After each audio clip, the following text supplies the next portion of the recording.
యేసుక్రీస్తు నామమున మీకు అందరు కూడా వందనాలు తెలియజేస్తున్నాను. Once again, it's my great joy and privilege to minister to you from the living word of God. మరి ఒకసారి దేవుని యొక్క వాక్యాన్ని మీతో పంచుకునే యొక్క అవకాశాన్ని నాకు కలుగజేసినందుకు నేను దేవునికి వందనాలు తెలియజేస్తున్నాను. In this time, I just want to talk to you concerning the topic of promotion. ఈ యొక్క సమయంలో దేవుని యొక్క వాక్యం నుండి నేను మీతో మాట్లాడాలని ఆశిస్తున్నాను. హెచ్చించడం. The promotion is what that comes from God, and everybody expects a promotion in their life.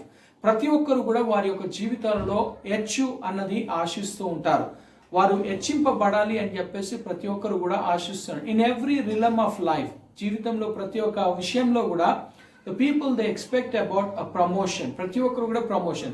It is like in the studies or in the job or in the family status, in all the areas. అది ఉద్యోగ పరంగా కావచ్చు, కుటుంబ పరంగా కావచ్చు, ఆర్థిక పరమైన విషయంలో కూడా కావచ్చు. జీవితంలో ప్రతి ఒక్క వైశాల్యంలో ప్రతి ఒక్కరు కూడా ఎదగాలి అని చెప్పేసి ఆశిస్తూ ఉంటారు. So let's turn our Bible to the book of Psalm 75 verse 6 and 7. మన పరిశుద్ధమైన గ్రంథాలను కీర్తనలు 75వ కీర్తన 6వ వచనాన్ని 7వ వచనాన్ని మనం చదువుకుందాం.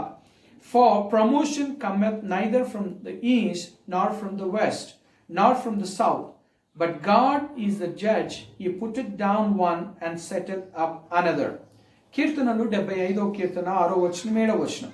తూర్పు నుండి అయినను పడమటి నుండి అయినను అరణ్యం నుండి అయినను హెచ్చు కలదు. దేవుడే తీర్పు తీర్చువాడు. ఆయన ఒకరిని తగ్గించును, ఒకరిని హెచ్చించును. May the lord speak to each one of us. దేవుడు మనందరితో మాట్లాడును గాక. This is the psalm which has been written by Asaph. ఈ యొక్క కీర్తన ఆసాపు ద్వారా రాయబడినట్లుగా మనం ఇక్కడ చదువుకుంటా ఉన్నాం. So Asaph is telling that the exaltation or the promotion that comes from God. ఇక్కడ ఆసాపు ఆయన రాస్తూ అంటున్న ఒక మాట, హెచ్చు అన్నది దేవుని యొద్ద నుండి కలుగుతుంది. He talks about the directions. So ఆయన ఈ యొక్క దిశల నుండి మాట్లాడుతూ ఉన్నాడు. He says that neither from the east nor from the west nor from the south. తూర్పు నుండి అయినను పడమటి నుండి అయినను ఉత్తరం నుండి అయినను హెచ్చు కలగదు. And then he says about not from the wilderness. Okay, అరణ్యం నుండి అయినను హెచ్చు కలగదు అని చెప్పేసి రాస్తున్నాడు. But he says that for the promotion cometh from the Lord. It is the God who exalts. It is the God who puts down. దేవుడే ఒకరిని హెచ్చిస్తాడు, దేవుడు ఒకరిని పడగొడతాడు. So the word promotion is the word that is coming from, in the Greek, it is coming from mountain. ఈ యొక్క హెచ్చు అనే ఒక పదము అది హీబ్రూ భాషలో పర్వతము నుండి వస్తూ ఉన్నది. The word for promotion in the Hebrew language it is about harim.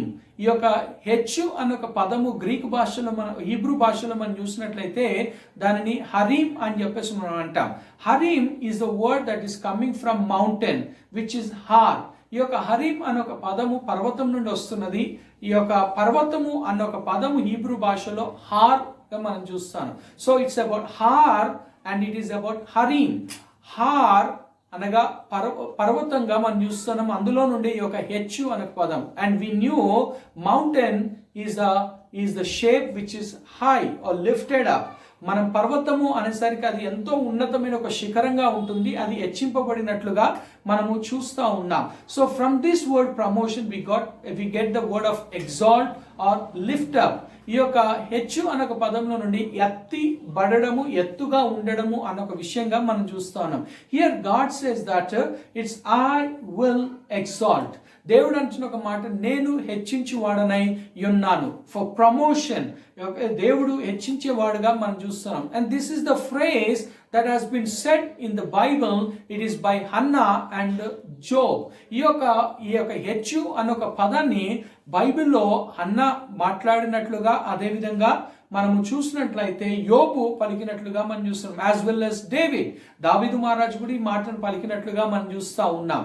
Because the exaltation comes from God. హెచ్చించేది ఎవరు అంటే దేవుడు అని మనం చూస్తాం. So in this time I just want to show you from the scripture whom does the Lord exalts and when the Lord exalts or when the Lord promotes. ఎప్పుడు ఎవరిని దేవుడు హెచ్చింపజేస్తాడో అన్న ఒక విషయాన్ని బైబిల్లో నుండి నేను మీతో మాట్లాడాలని చెప్పేసి నేను ఆశిస్తున్నాను.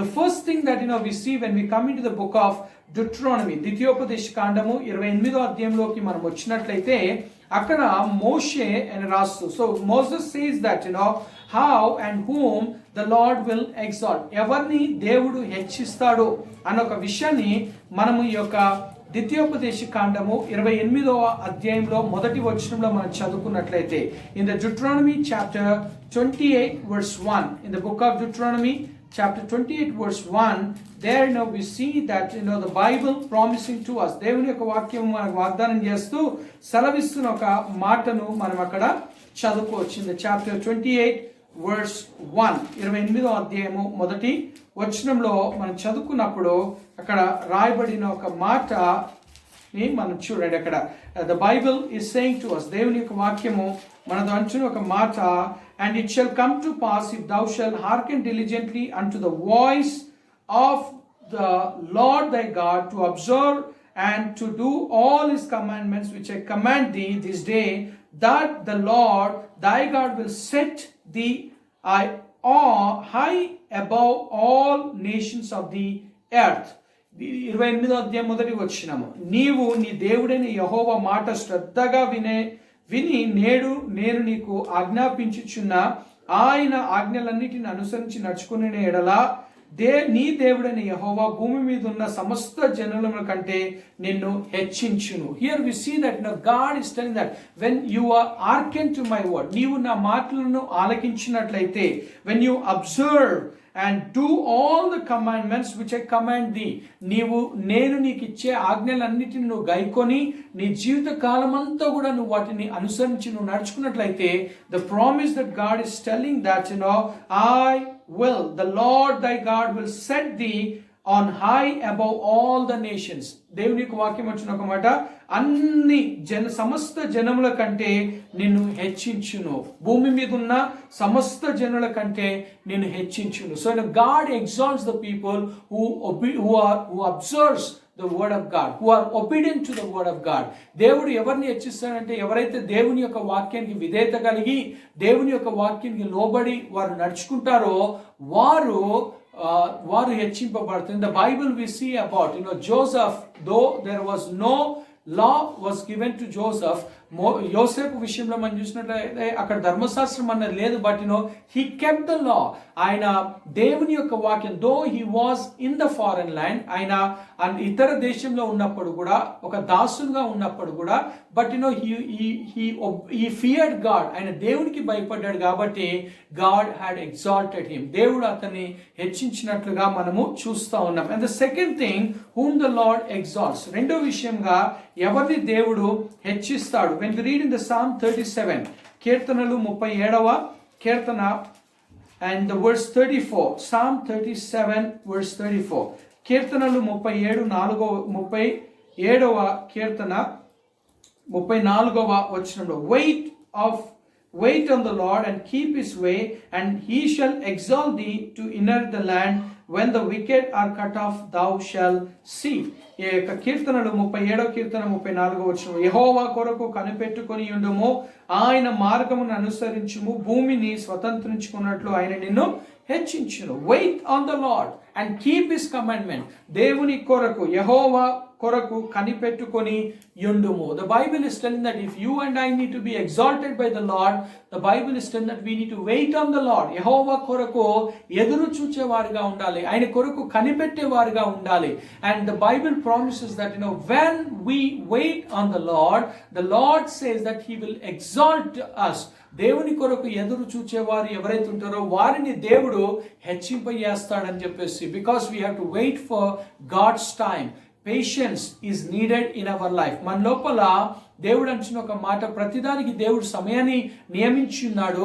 ఆ యొక్క నియమము కొరకు మనము ఎదురు చూస్తూ ఉండాలి, వేచి ఉండాలి అనేది బైబిల్ తెలియజేస్తుంది. The Bible says that Abraham waited for 25 years. Bible అంటున్నది అబ్రహాం 25 సంవత్సరాలు వేచి ఉన్నాడు టు రిసీవ్ ద ప్రామిస్, అని వాగ్దాన కుమారుని పొందుకొనుటకు. When he waited and God had exalted him, Abraham ఎప్పుడైతే వేచి ఉన్నాడో దేవుడు అతన్ని ఆశీర్వదించినట్లుగా మనం చూస్తున్నాం. Now let's see about the third one.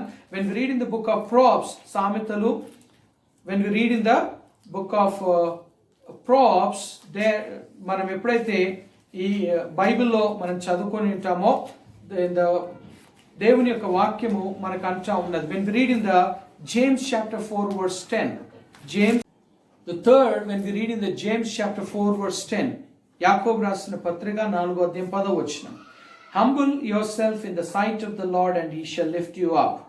యాకోబు రాసిన పత్రిక 4వ అధ్యాయం 10వ వచనం, ప్రభువు దృష్టికి మిమ్మును మీరు తగ్గించుకొనుడి, అప్పుడు ఆయన మిమ్మును హెచ్చించును. Here the Bible is telling that, humble yourself in the sight of the Lord.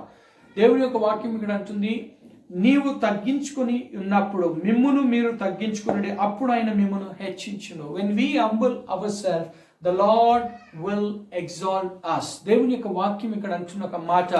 మూడోదిగా దేవుని చేత మనము ప్రమోషన్ కావాలి, దేవుని చేత మనం హెచ్చింపబడాలి అని అంటే, the Bible says that you need to humble in your life. Jesus said in the Matthew chapter 23, మత్తయి సువార్త 23వ అధ్యాయంలో యేసు ప్రభువారు అన్న ఒక మాట, whoever humbles him the Lord exalts, whoever exalts him the Lord puts down. ఎవరైతే తగ్గించుకుంటారో వారిని హెచ్చిస్తారు, ఎవరైతే హెచ్చింపబడతారో వారు తగ్గింపబడతారు అన్నది బైబిల్ అక్కడ తెలియజేస్తుంది.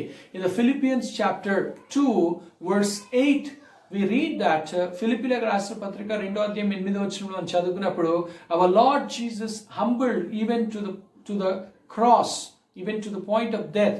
ప్రభు అయిన యేసుక్రీస్తు శిలువ మరణము పొందగలనంతగా ఆయన తన్ను తాను తగ్గించుకొని ఉన్నాడు. When he humbled, in the Bible, in the Philippians chapter 2 verse 11, the Bible says that he exalt him and every knee shall bow, every tongue should confess. యేసు ప్రభువుని తండ్రి అయిన దేవుడు ఆయనను హెచ్చించి ఉన్నాడు, ప్రతి ఒక్క మోకాలు ఆయన ఎదుట వంగును, ప్రతి ఒక్క నాలుక ఒప్పుకొనును అని చెప్పేసి మనం చూస్తూ ఉన్నాం. So my dear viewers, this are the 3 things that God says to have promotion in our life. ఈ యొక్క కార్యక్రమాన్ని వీక్షిస్తున్న మీకు దేవుడు సెలవిస్తున్న ఒక మాట, ఈ 3 విషయాలు మనం చేస్తే దేవుడు మనల్ని హెచ్చిస్తాడు. What are they? The first one, when we are obedient. Second, when we the second, when we wait upon the Lord. And the third, when we humble ourselves. మొట్టమొదటిగా మనం ఎప్పుడైతే దేవునికి ఆజ్ఞ విధేయత కలిగి మనం ఉంటామో, ఆయన ఆజ్ఞలన్నిటిని గైకొని మనం నడుచుకుంటామో, రెండోదిగా ఎప్పుడైతే దేవుని కొరకు మనము కనిపెట్టుకొని ఉంటామో, మూడోదిగా ఎప్పుడైతే మనము తగ్గించుకుంటామో, then God exalts us. అప్పుడు దేవుడు మనల్ని హెచ్చిస్తాడు. May the Lord bless you all and may the Lord lift you up and exalt you all. దేవుడు మిమ్మల్ని అందరినీ దీవించును గాక, దేవుడు మిమ్మల్ని హెచ్చించును గాక. షాలోమ్.